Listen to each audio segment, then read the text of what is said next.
mirgasa falmatu karaa irratti bahe deebii qawwee ta'uu qabdu qawwee ta'uu qabdu qawwee ta'uu qabdu qawwee ta'uu qabdu gaafii barattoota deebii qabdu deebii qabdu deebii qabdu justice justice for Oromo student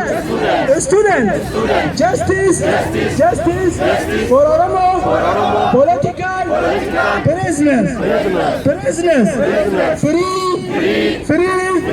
all political prisoners in Oromia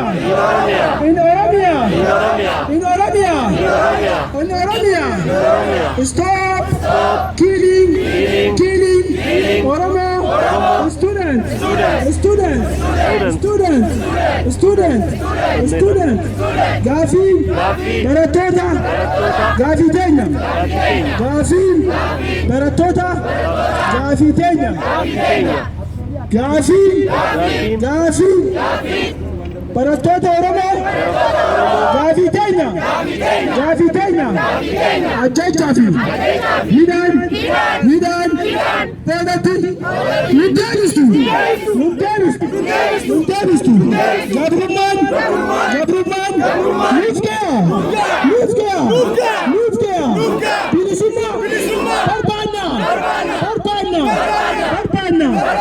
yeroo bineensinneen mirga qabu nuti mirga keenya dhabuu qabnu mirgi keenya dhabuu qaba maal ni dadhabdanii oo dadhabdan gaanis ni dadhabaa beeka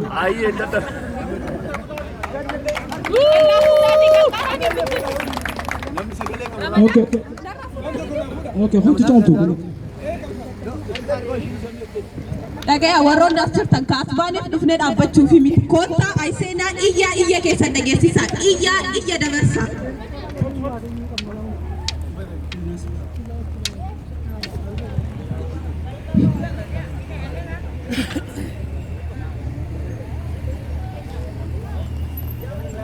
Stop killing innocent children. Stop land grabbing. Stop eviction of innocent people. Stop killing of innocent students. Justice for students. Justice for Oromo. Justice for Oromo people.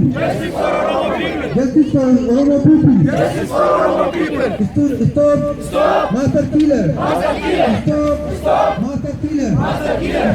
Stop the name of master plan, master killer.